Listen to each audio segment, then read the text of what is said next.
that. There it is. All right, now I'm ready. All right, so Sandy, would you read the notice of the electronic meeting since I don't have it? Yes, I'd be happy to. This meeting of the Charlottesville Albemarle Metropolitan Planning Organization is being held pursuant to the Code of Virginia, Section 2.2-3708.2, which allows a public body to hold electronic meetings when the locality in which it is located has declared a local state of emergency, and the catastrophic nature of the emergency makes it impracticable or unsafe to assemble a quorum in a single location. And the purpose of the meeting is to provide for the discharge of its lawful purposes, duties, and responsibilities.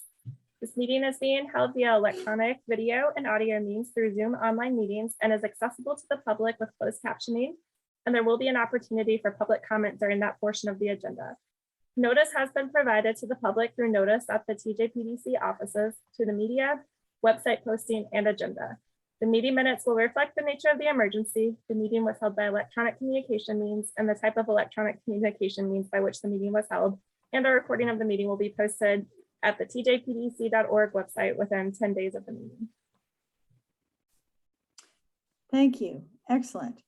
So next on our agenda is matters from the public, if I'm reading this correctly. Are there any members from the public who would like to address us today?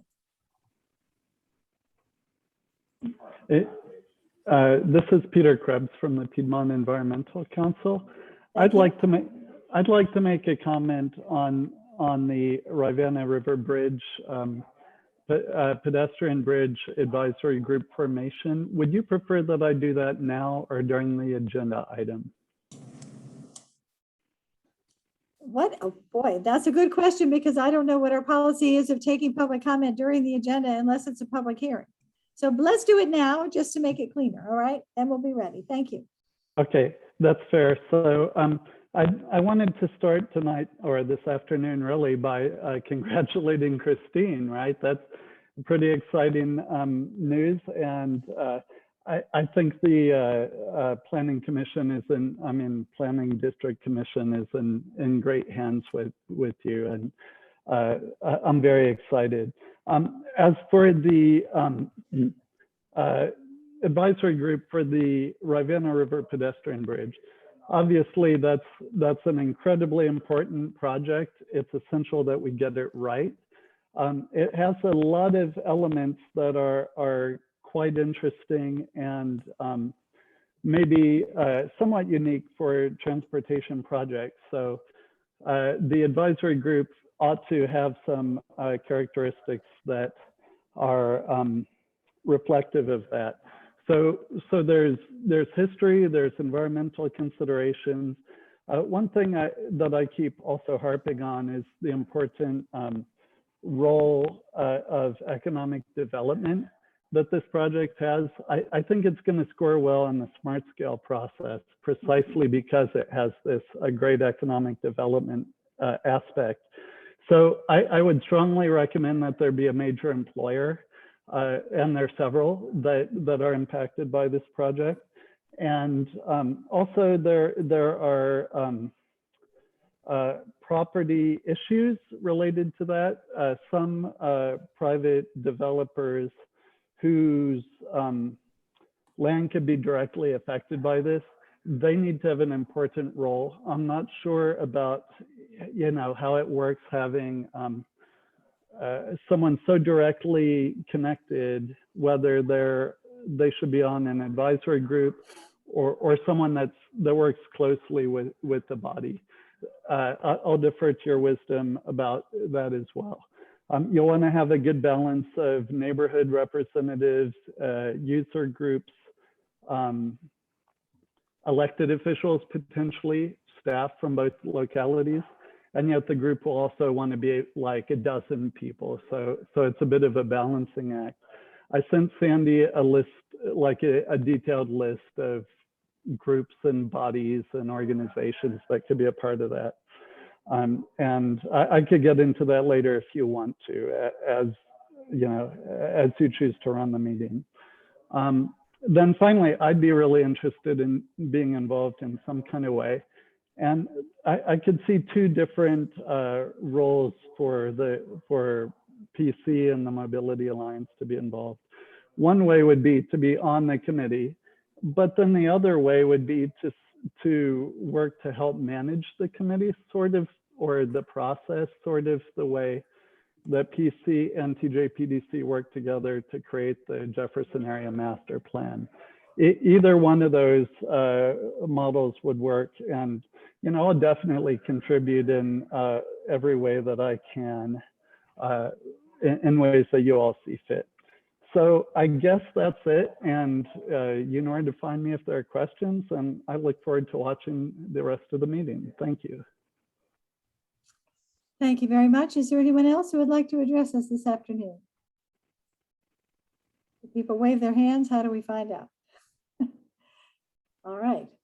I see no hands and hear no one yelling, so I think we will move on. And then as if there are things marked with agendas with asterisks later, then we will welcome public comment then. Item number 3, general administration. Sandy, take us through these, please. Sure. Well, first of all, I think Peter might have stole our thunder a little bit, but I would like to make the official announcement that Christine is now appointed as the executive director for the Tjpdc. So very pleased to have her in that role permanently. For those of you who maybe did not know that yet. I did not know. Congratulations, Christine. Yes. So the first item on this list in the is the return to in-person meetings. Right now, as you all are aware, we are operating under the City of Charlottesville's emergency order that is currently set to expire on October 18th. So should they choose not to continue that to a further date, our next meeting will be in person. So we'll plan for that. If that changes and that emergency order is extended, we will certainly let you know. We will continue to hold meetings on Zoom. The second item is the review and acceptance of the agenda. So I had sent out a message to the voting members of the policy board, but we did have one late request, which is the consideration of adding a resolution to support a technical grant request later in the agenda. So I'll turn it back over to you, Supervisor Malik, for that request. Very good. So we would need to, under number 9, we could, as before we adopt our agenda, we would modify it under number 9 to consider and vote on this resolution. Does that meet your needs? Yes. All right, very good. And then the next regular meeting, December 7th. No, I'm sorry, I'm jumping down the page. Very good. So we need a vote on the acceptance of the agenda. First of all, are there any other changes to the agenda we need to consider? And let me go back to my pictures. I see no hands waving. So do we have a motion on acceptance of the agenda? So moved. Thank you. Thank you very much. All in favor of accepting our agenda as corrected? Aye. Aye. Any opposed? No opposed. Therefore, we now have an adopted agenda. And Sandy will remind us when we get to number 9 to get back to this. Thank you. Next is approval of the July 28th, 2021 meeting minutes. Are there any corrections to the minutes? And anyone who was there and has read them, please make a motion for adoption. And we had an email about some corrections. Oh, yes. Thank you for reminding me about that. Please take that, Ned. That's great. I got to pull that back up. Hold on. Yeah, I can share my screen. Gretchen actually prepared another version that included that. So let me pull that Oh, up. thank you. Thank you very much. All right, Okay. that's been added in from our CTAC member. Yes. Yes, it's highlighted right. Hold on. It's highlighted right there. Perfect. Yes. Thank you. Thank you very much. So minutes as corrected. Any other things to change or modify or add? All right. Then do we have a motion on adoption of the minutes? So moved as amended. And a second. I guess I can second. Second. Thank you, Stacy. Very good. And all in favor of adoption of the corrected minutes? Aye. Aye. Aye. Thank you. Any opposed? None opposed. So therefore, oops, somebody's telephone is waggling. Therefore, we will be Oh, I bet that's Michael. Hello, Michael. Hello. Then we have adopted our official meeting minutes from July. Very good. Next, on to number 4, the North 29 corridor study update. And Lucinda is going to help us with that. And I understand there's a technical memo she will refer to, and off we go. So this is just an update on the US 29 North Corridor study. I've presented about this meeting before, about this project at this meeting before. So VDOT's conducting the study with input from the counties of Albemarle, Greene, and the Tjpdc. And we have also included transit service providers in the study group. The study area is from Airport Road and it goes up 29 to Deerfield Drive in Ruckersville. And on September 9th, the study team hosted a virtual public meeting. We had almost 60 guests at the meeting, and the goals of the meeting were to review the existing conditions study, which is in your packet, and also available on the project website, and to review the vision, goals, and objectives and gather feedback from the public. The process for the project process we're using is to evaluate the existing conditions and predict future conditions, which is the report that's in your packet, and then generate a range of solutions to address the study goals, and then select the best solution from the area for the area. So there will be several opportunities for community input. We had that first public meeting, and we will have a second public meeting once the preliminary alternatives are developed. And we also have an online survey that is open now on the project website. And I'll put the project website link in the chat feature so you guys can have that. The schedule for the study, we're almost halfway through the study.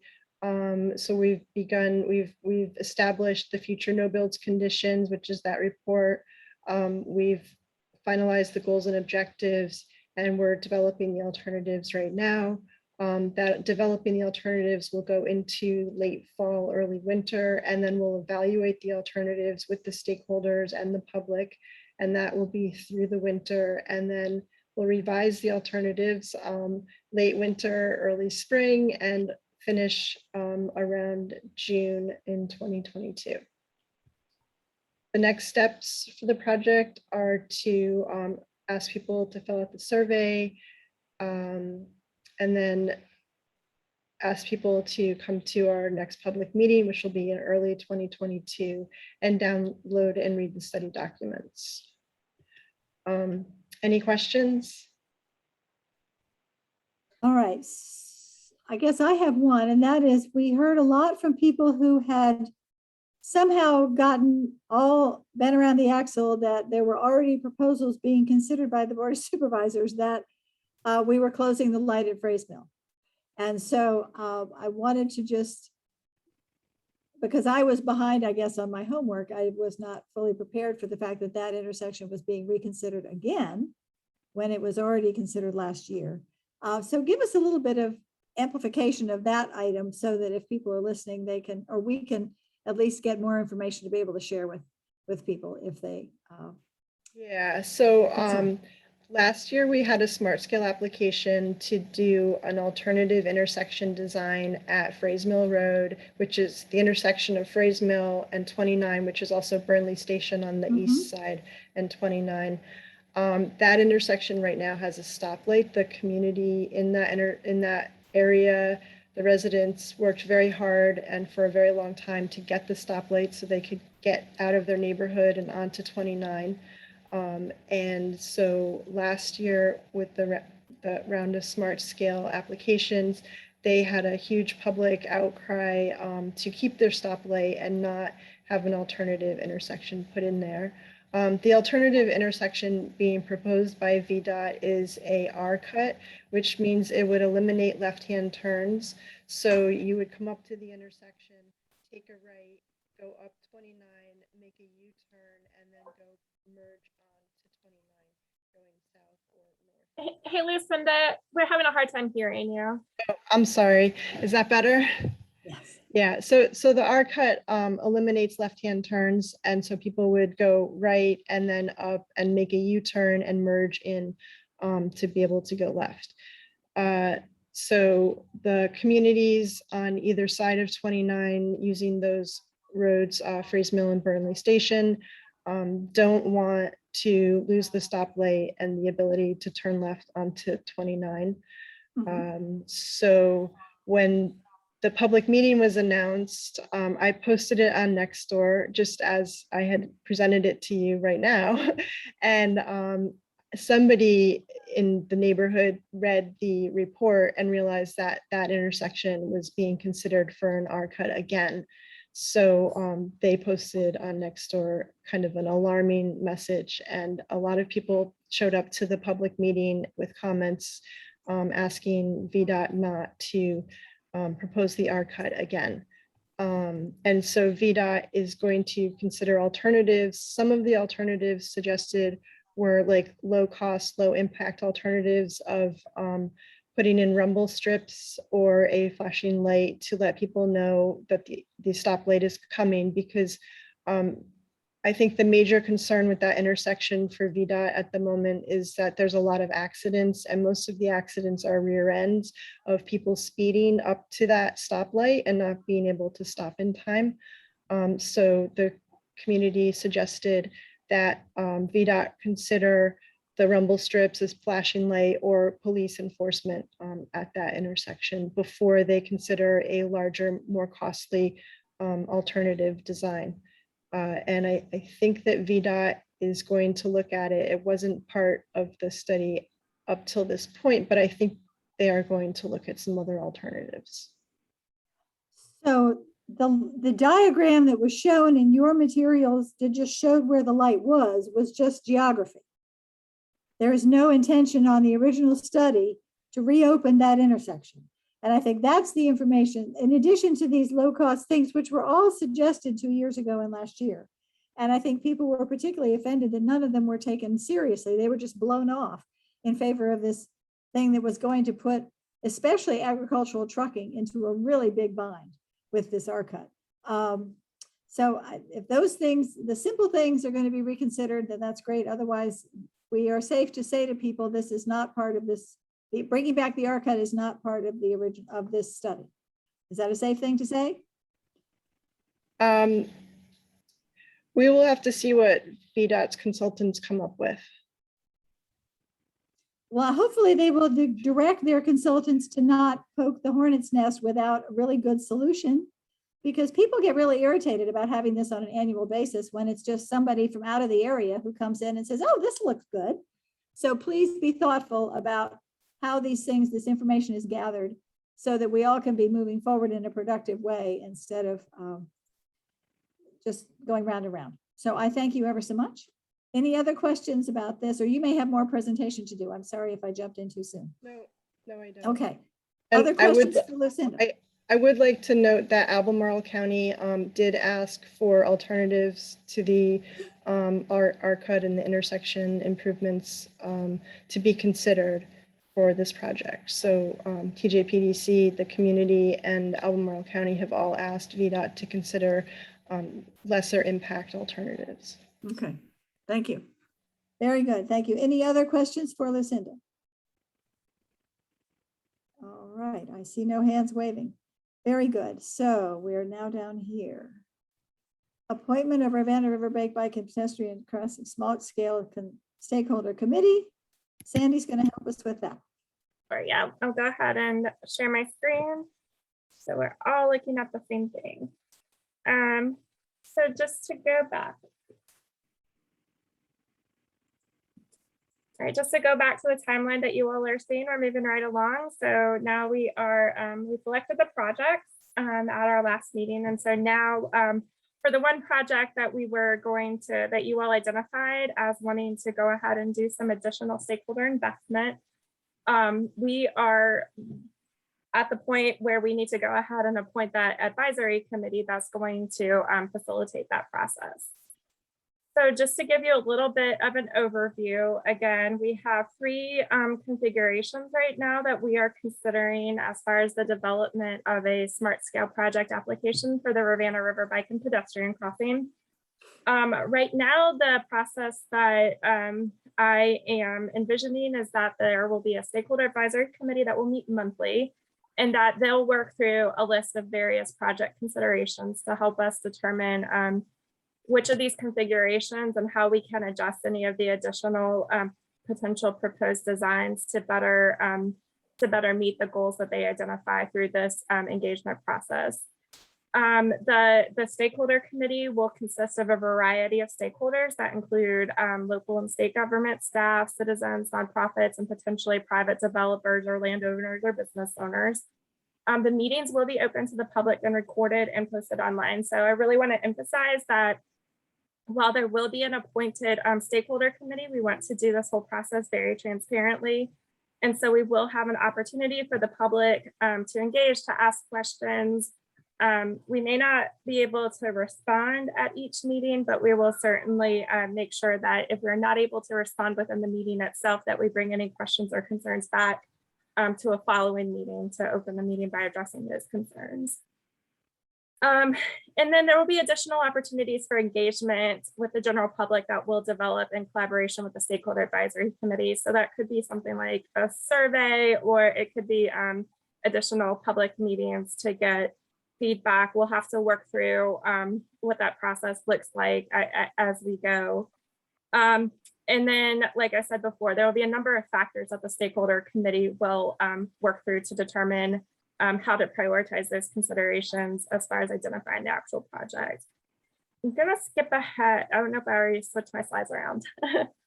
So in the memo I sent out, there was an initial list, which is the list on the left of some of the factors that will need to be considered and evaluated. Some of these are not necessarily things that we can have a lot of compromise on, or non-negotiables, like the ADA accessibility, for example. That's really important to make sure, and it's also required to make sure that we provide that with any new projects.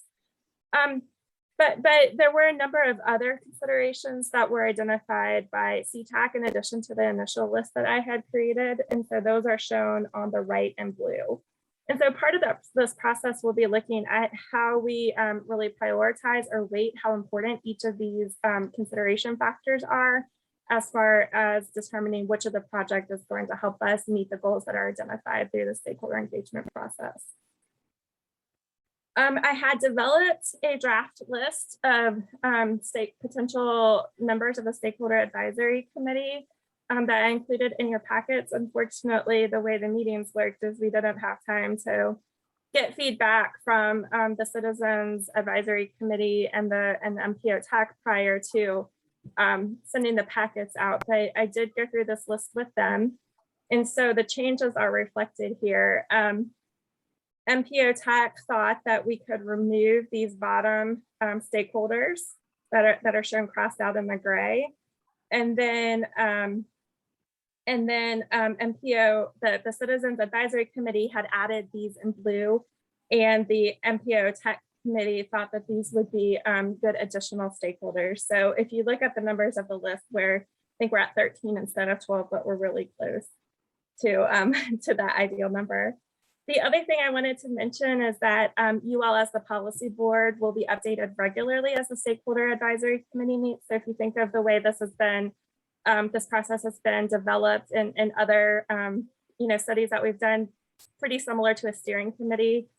So you all would be getting information regularly, and of course you'd be able to attend any of the other meetings, but knowing that everyone has a lot of time commitments, we weren't necessarily sure that we would want to suggest committing you to participation on another committee, but of course we are open to your feedback.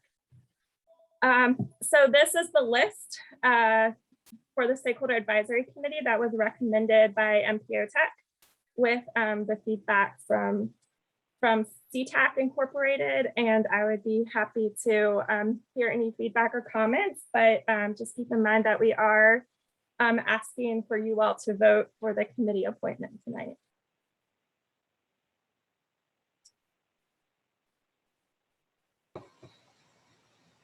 You need me to keep sharing my screen, probably. Yeah, keep the list up would be great. I have a couple questions if I can. Sure. Yes, The- please, go right ahead. The Woolen Mills Neighborhood Association, does that encompass the entire area for all three proposed ideas on their side? No, I'm actually not sure. I believe so, but I'd have to defer to maybe the, If you could go to that picture of the three proposed crossings. yeah.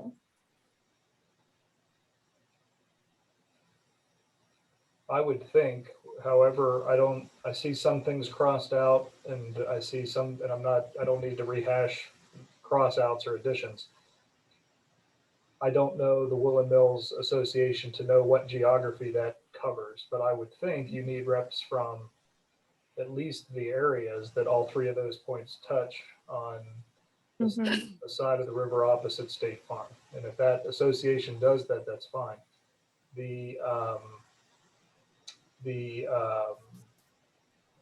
It looks like the side where the brewing is, that I don't know if was one of the cross outs for the development, but I would just imagine property owners over on that side of the road would need some avenue in to have some participation, whether that's through citizen representation or some other fashion. So you can go back to your list.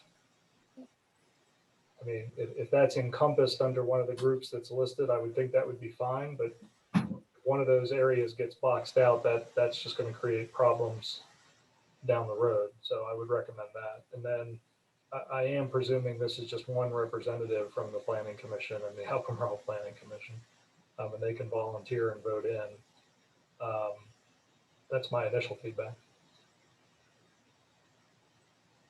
Thank you. I agree. And also that the longer southern route actually goes from county to county. So that's a little different than the other two, but would still, I'm sure that the general area of the city nearby, the Woolen Mills, would have some impacts and some benefits along the way. So I'm okay with, I guess, with this starting list. How about others? Other questions or concerns from our members here?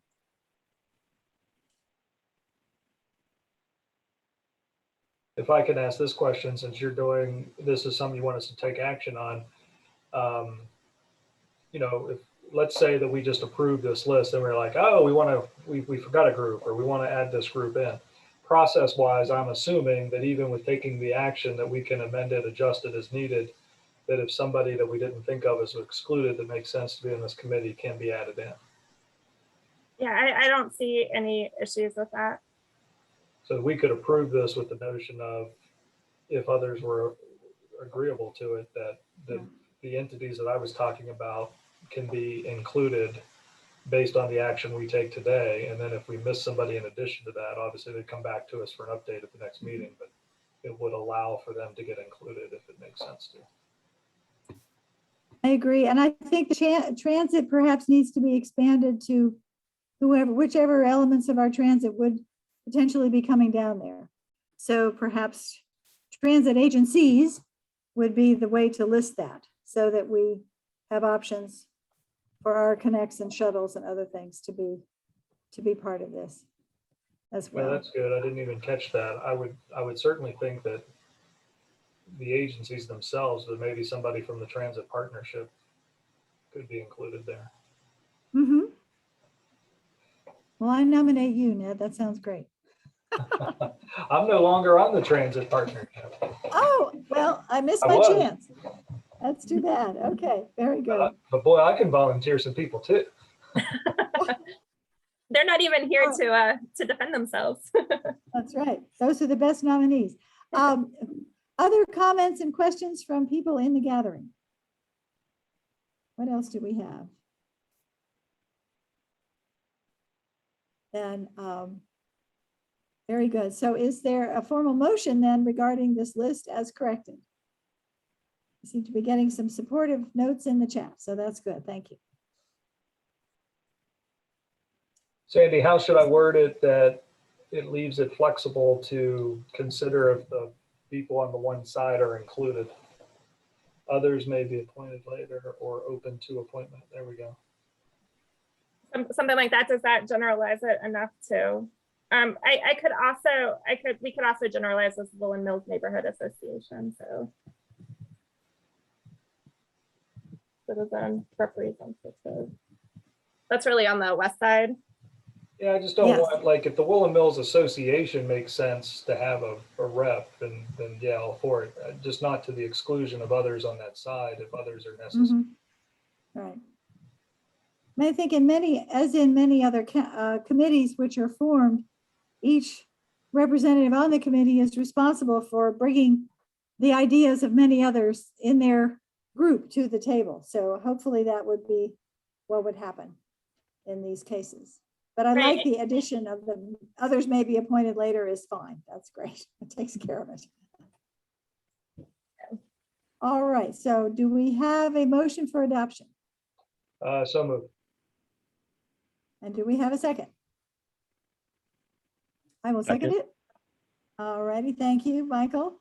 And any more discussion?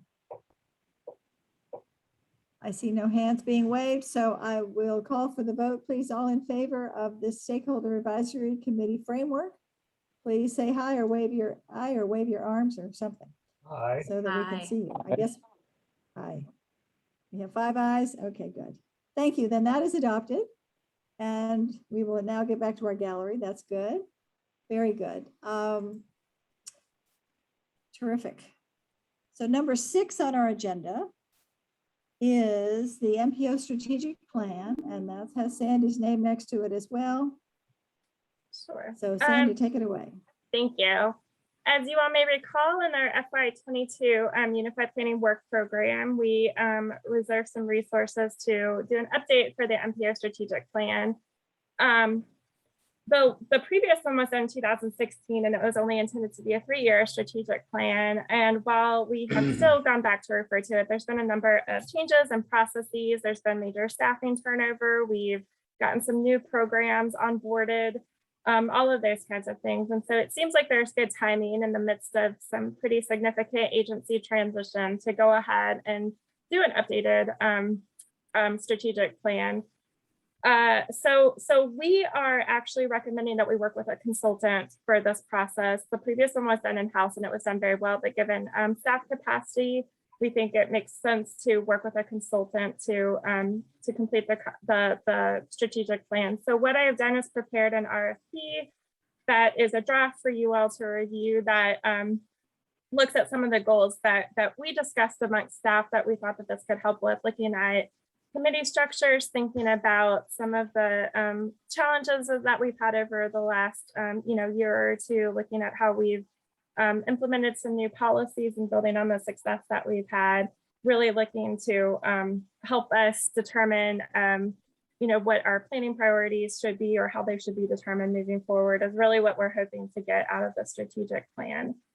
So we are asking for 2 votes from you all tonight related to the strategic plan. One is the approval to go ahead and move forward with the RFP to send this out to consultants to get a firm retained to work on this with us. And then the second one is, assuming you approve that, is to appoint a selection committee to make the determination of which consultant to retain. The selection committee that we've recommended includes a representative from the city manager's office, a representative from the county administrator's office, a representative from the UVA office of the architect, and then the Tjpdc executive director. So, any questions or comments at this time? Yes, you need to change it to county executive's office. But other than that, it looks pretty clear. Thank you. It will need some, it's a very long request, so it'll need some prioritization for sure, but I think that will happen throughout the process of negotiation. Yeah, I was trying to think, who the hell's our county administrator? I was racking my brain for a minute. Yeah, we are one of the 2 in Virginia, so we're a little tricky. But yeah, I think that plan of 4, and each one of those may I would hope we would get the top levels in these to help us with the selection, as opposed to too much designation down the line. And there is, Oh. I know Stacy, this is putting Stacy on the ropes here, but are there sort of pre-approved groups that you already have on the list for VDOT who have done similar types of things in transportation? Because this is a very different world than your typical consultancy. I mean, we've worked with consultants to do that sort of planning, but I don't know that we have anybody on our pre-approved list at this point. Okay. All right. Just to your comment about making sure the designee is not too down, I think that's covered by county executive city manager's office, that it's coming out to be, it's the chief or the top level or a deputy or assistant.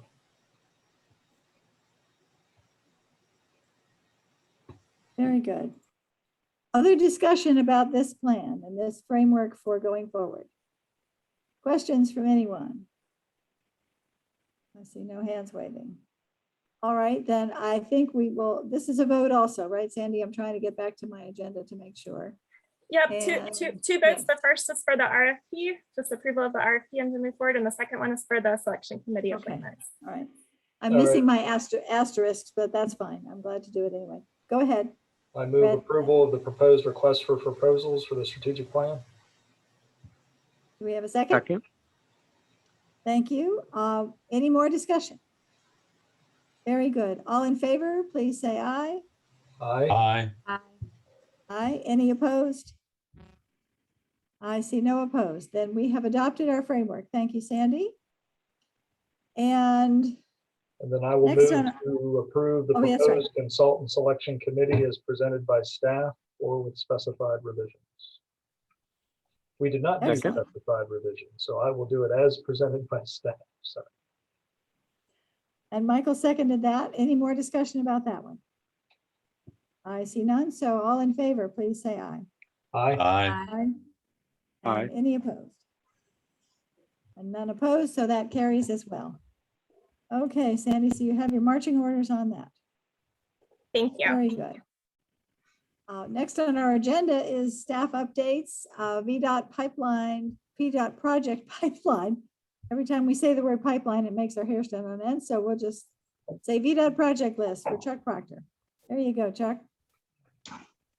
Good afternoon, everyone.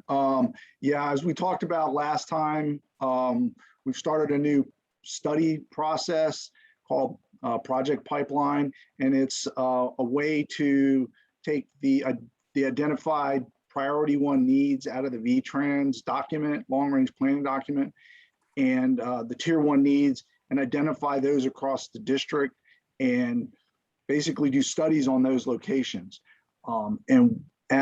We reviewed the ones across the district, and there were 2 locations in the Albemarle County area that showed up on that list. One of them was the Pantops area, and the other one was Shadwell, the intersection out there at Shadwell. So we started those studies. We had the kickoff meeting the end of last month and or earlier this month, and we've been working on getting the framework documents, collecting data, and putting that stuff together so that we could start doing the study. There's a website that's going to get pushed out with a lot of information, and that should be coming out, I think, on the 28th of this month. And we'll be doing a media blitz to get that information out there. The locations are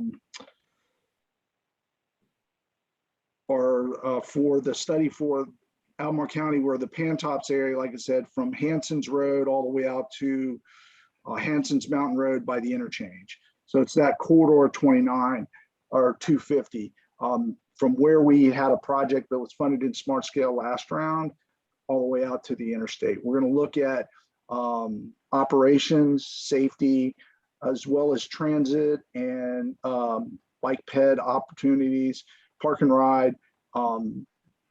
The way the study's set up, it's set up in 3 groups that are analyzing the various things and getting together. We also have stakeholders groups that meet periodically. We've had one with the kickoff meeting. We're going to have another one early October to basically present the existing condition material and some preliminary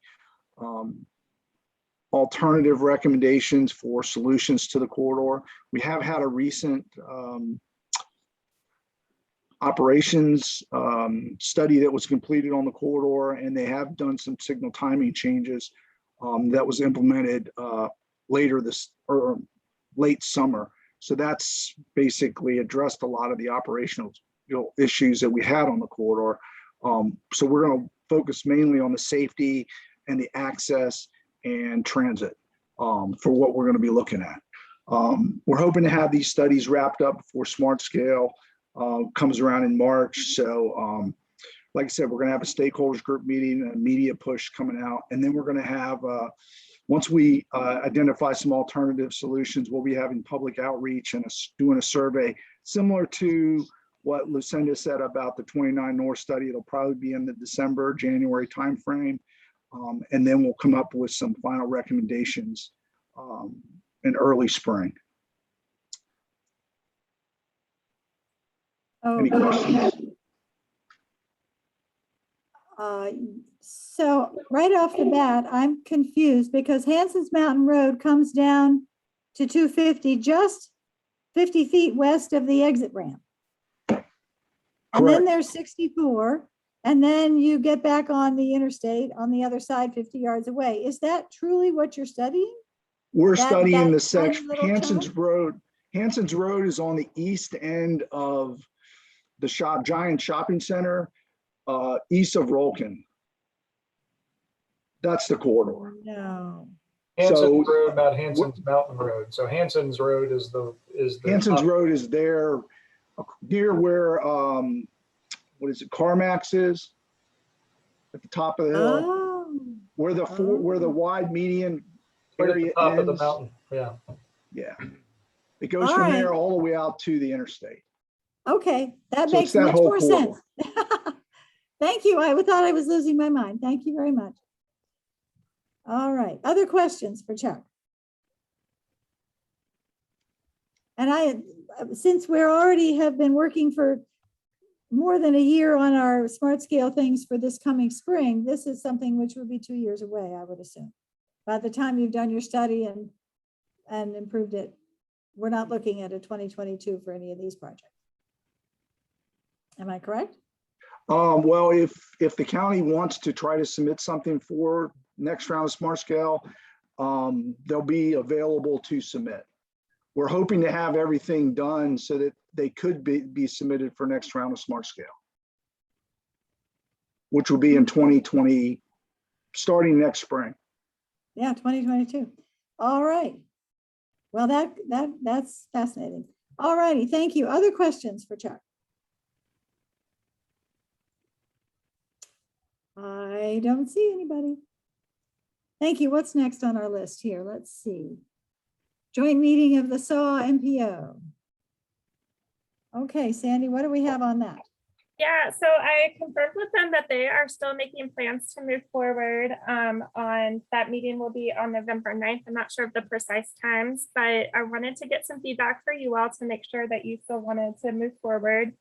What they have proposed is they said that they toured a facility either yesterday or today that it would basically be a restaurant, and they would put 4 people at 8 top tables. So there would be plenty of room to spread out and have everybody masked to provide social distancing, those kinds of things. But just wanted to take one last poll to make sure that you all were still fine with moving forward, and then we will go ahead and continue to get that scheduled and planned. I will go last. Other comments?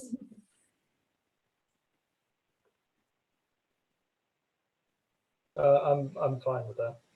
All right. My naysayer comment is, oh, go ahead. Who was that? Lloyd? Who was saying something? Michael? Somebody was saying something before I jumped in. Oh, no, that was just me saying, Okay. likewise, I would be fine moving forward. Very with that. good. I may be the only one, but I am still very concerned about getting 50 people in a room anywhere. And we are a long, long way from not having a point where even among all vaccinated people, one person who's a carrier doesn't get 20 other people sick. So I would be thrilled to have an outdoors in a pavilion meeting. I think that would be spectacular. And we will just have to wait and see.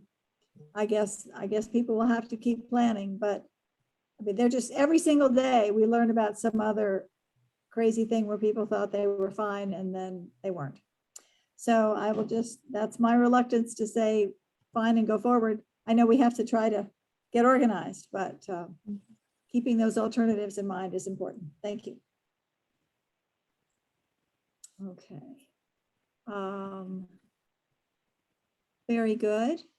And regular meeting on December 7th, and that will be perhaps in person, perhaps virtual, but are we, I assume that we are working as in the county, we are working to have hybrid, have the hybrid approach where some people can be in the room if they're able and others can be virtual.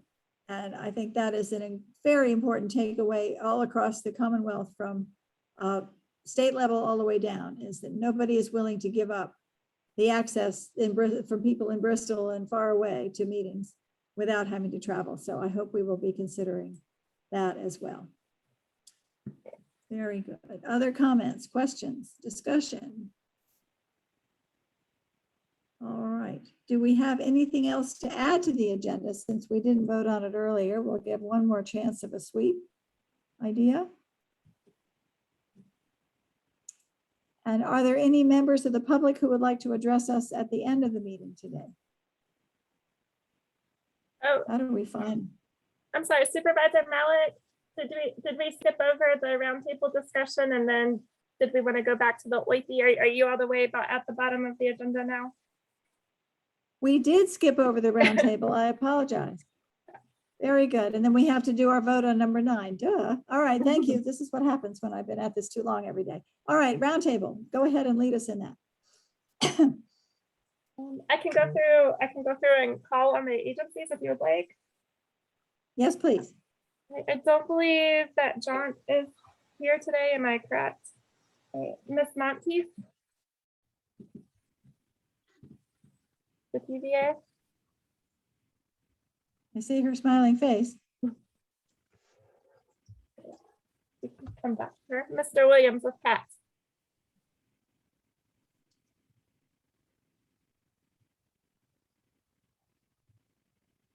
Oh, he is here. I There was he just is. going to share that your power went out. Go ahead. Yeah, we just lost power, so we're trying to get it back. So Oh I my. don't have any report though. Okay. Want to share any roundtable updates, Mr. Williams, or come back to him too? He said no updates at this point. Okay, got it. Thank He's you. working on power. Got it. Mr. Hudson with DRPT. Thank you. I'll share a number of DRPT related updates with the board. First being the Transit Equity and Modernization Study that DRPT is actively working on. This is a General Assembly mandated study looking at a lot of different transit practices in the Commonwealth. We are well into this study and are targeting having an interim report to the General Assembly in December with the final report in August of 2022. We have just launched a project website. Links to that project website are available from our DRPT page. On the smart scale front, I just want to remind folks that are developing applications for Smart Scale Round 5 that if you are anticipating including a transit element in your project, or if it's going to be a transit specific application, please reach out to us so we can coordinate technical assistance needs for transit elements and transit projects. Wanted to mention a new project, a new program that DRPT has launched as of late. This is the Transit Ridership Incentive Program, or TRIP, as we affectionately call it in-house. It is a new statewide grant program that dedicated to improving transit's regional connectivity in urban areas with populations in excess of 100,000 and reducing barriers to transit use by supporting low income and zero fare programming. The grant application period has just wrapped up and our technical team is starting their reviews of that process. Depending on who's applied MPOs may be approached by transit agencies to provide letters of support. We're hoping to collect those by October. The Virginia Breeze, we are in the process of launching yet another route. This one is on the I-81 corridor, and it's called the Highlands Rhythm, and will be providing service from Bristol up through Nova to Union Station in DC, where it connects to the national bus network. In addition, on the intercity bus front, there is a one-time program out of FTA that is providing some COVID relief dollars to the the companies that operate intercity bus programs. Details and eligibility criteria are available on our website. Additionally, kind of moving over to the passenger rail side of things, the Virginia Passenger Rail Authority is scheduled to have their September meeting on the 28th at 10 a.m. Information on how to stream that is available at vpra.virginia.org, which is the Virginia Passenger Rail Authority's new standalone website. On Monday, September 27th, Amtrak will be restoring the last of the Virginia routes that was paused during COVID. This is Route 51, and we've gotten a slight extension of the route from the Staples Mill Station down to the downtown Richmond Main Street Station, where the route will now terminate. On the freight rail side of things, there's a new grant program that our freight team is working up. It's called Freight Rail Enhancement to Increase Goods and Highway Throughput. FREIGHT is the acronym on that one. We're working with the General Assembly, not the General Assembly, excuse me, the CTB to review the program. And it looks like that'll be going to CTB for adoption come December. It provides funding on the freight rail side for planning and other things that are no longer, that won't be in kind of the purview of the Virginia Passenger Rail Authority. And that wraps up my DRPT updates. Very good. Any questions for Wood? I have one, but I don't always want to butt in and go first. Anybody else? All right, my question is an off-the-wall question. So back in 2010, when we were trying to get our Colorado rail car going from either Crozet or Stanton to either the city or Zion's Crossroads, CSX was able to squash us like a bug by demanding that we pay $50,000 a year to them to cover our liability for having our lovely little self-propelled rail cars on their track. And I know after that failure, I learned that the VRE had to go to the legislature many, many years ago to get a cap and a protection from this kind of thing. Has there been any discussion about this topic? Will it help that the state is soon to be able to take over the right of way, and this may help us with things such as this? I mean, can you provide us any sort of general background information? Sure. Unfortunately, I'm not purview to what the terms of the agreements are between CSX, Buckingham Branch, and the state are. I do know that we are in the process, our rail team's in the process of doing their annual, every 4-year state rail plan. I can send out that website. It would probably be really pertinent to include comments about that in the state rail planning effort. I know they're looking generally at east-west connectivity and what that perhaps could look like, if there would be additional planning needed to identify stops and termini for east-west rail connectivity more generally in the Commonwealth. So that would be, the Crozet to Charlottesville would only be a small subsegment of that entire corridor that's being explored for possible passenger rail in the out years of that planning horizon. Very good. So Well, unfortunately, we're lucky. yeah, we're very lucky that we've been able to move some of these assets into public ownership, but there's still a ton of details involved in that. All right. Well, we'll also hope that it'll be able to help us find more willing compatriots as we try to do rail and trail Mhm. combinations for our connection out to the west. When we were working with Gail Wilson of Buckingham Branch, his suggestion was, since they were going to run it out of their computer station in Stanton, that we should run it from Stanton to Zions Crossroads all day long. And he thought that would be a tremendous success. But anyway, 10 years later, maybe we'll have a little more chance this time. So thank you very much. You're welcome. Who else is here on our roundtable, Sandy? I lost the list. I don't see that FHWA or FTA or CTAC is here. We can do Tjpdc updates. Christine, would you like to take those? Sure. Before doing that, I'd like to share an update on behalf of Mr. Williams, who's dealing with power issues. He sent me one. So he just asked me to share that CAT has applied for the TRIP grant. And CAT's application is focused on zero fare funding to keep CAT fare free for 3 additional years. I'll put that in the chat as well. Thank you.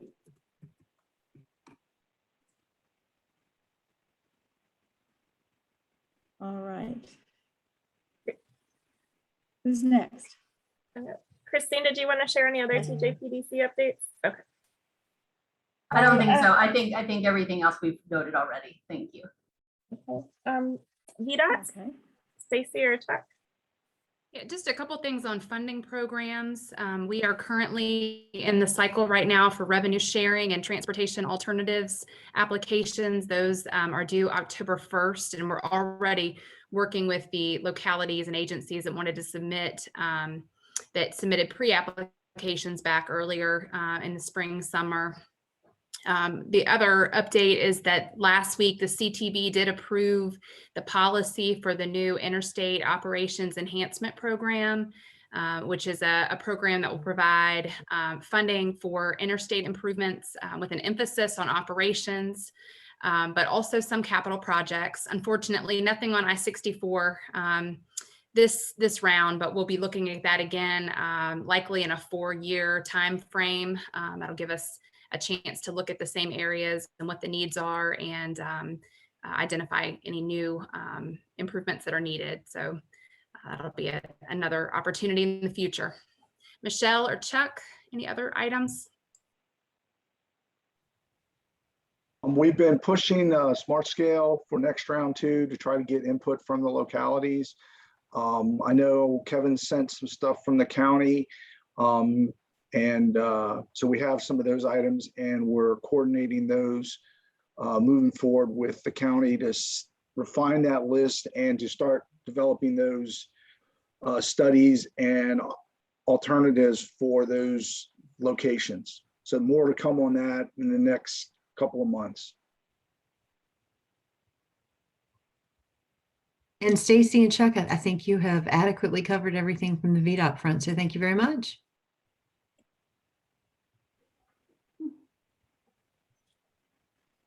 Albemarle County, so Supervisor Malik Galloway. No, I will call on Kevin and see if he has anything else in his portfolio. I have nothing to share. Thank you. Okay. What about the City of Charlottesville, Councilor Smoker Payne? I don't have anything. Michael, how about you? No, I don't have any MPO related updates to share right now. Sandy, I've always just relied on Garland, so. Your power's on. Sandy, I'll add that because it is related to transportation, that we're in the process right now of receiving public input on the Rio Road corridor study that the county is undertaking. And that obviously goes from the intersection of Rio Road and 29 to the Warner Rio Road intersection, then continues on East Rio Road to the city line. So that stuff's online. You can use the old Google machine for Albemarle County Railroad corridor study if you're interested in seeing what's coming of that. But like I said, public input stage, it'll come to our board later this year, for our reaction, go to the planning commission, all of that, but for what it's worth. that's everyone. All right, thank you. That's excellent. Very, very informative and exciting. All sorts of good news. All right, so now I think we are to number 9, where we need to take up the resolution for the grant, which is being applied for by the PDC. So Sandy, give us the short version of that for the public so that they will know what we're voting on. Sure, yeah, I created a really quick little slide just to give a summary. So basically, this is a program through the Office of Intermodal Planning and Investment, which also oversees the basically the implementation of the VTrans, the statewide transportation plan. We have a program to provide technical assistance of up to $100,000 for regional bodies and localities for certain activities that will help meet the statewide transportation goals. And basically the timeline would be that this would probably be underway if we are selected and approved in early 2022, and it would have a 15-month timeline. We would be complying for component 3, which is the development of an accessibility planning process. And this is really to help us develop a process to use for the LRTP update. So it's not really to do the LRTP update, it's to develop a performance-based process that would be applied when we do go through the LRTP update, which would be really helpful. We've had we've had significant staff transition since the previous LRTP. We don't have a well-documented methodology, so this would be really helpful to us as we go through the LRTP update to have this methodology laid out to implement it as we go through. It also dovetails very nicely with some of the other initiatives that we have identified in our FY22 Unified Planning Work Program, which includes the scoping of the LRTP, of the next update of the LRTP in this fiscal year, and then we'll plan to start the update next fiscal year. So it would lead in very nicely with the timing of our plan. So I have not, it's a very quick turnaround from when I sat in on the webinar to get information about the requirements. So I do not have a well-defined scope at this time, but we're asking generally for a resolution of support that the MPO staff go ahead and move forward with the application for this technical assistance grant. Very good. Any questions for Sandy? All right. Do we have a motion on the resolution if there's no more discussion? I move approval. And do we have a second? Thank you. Any more discussion on this grant application? I see none. So all in favor of the resolution, please say aye. Aye. Aye. Any opposed? All right. It looks like it carries. You've got your marching orders. That's excellent. Thank you. Pick up that baby and play with it. Yep. That's great. I was completely taken aback, however, when you said that there weren't any documents about how we've done the LRTP, since the first one I was involved in was in 2002, and they've been like every 5 years ever since. So there should be bushels of documentations there in the office. I might just not be able to find them, but I've looked. Holy mackerel. Yeah. Okay. Thank you. All right. Let me go back to my agenda here. Now, are there any other, we've done the items. Anything else we need to talk about before we go to the public? And I see none. All right. Any additional matters from the public at the end of our meeting today? Do we have any voices anywhere? They're all very tired and worn out. All right. Or have no Very power. good. That or have no power and they've lost their connection, and I'm sorry about that, but that's life. All right. So then we, if there's no more, we'll adjourn, and we will meet again December 7th, 4 p.m. Hopefully in a hybrid situation, and we will find out at that later on. And thank you, everyone. I hear big logs falling or tree branches falling on my roof, so hopefully the rest of you will not have storm damage at your houses this afternoon. Wild things are going on out there. All right. Well, thank you, everybody. Thank you. Thank Good you. night. Okay, Thank you good all. night. Bye.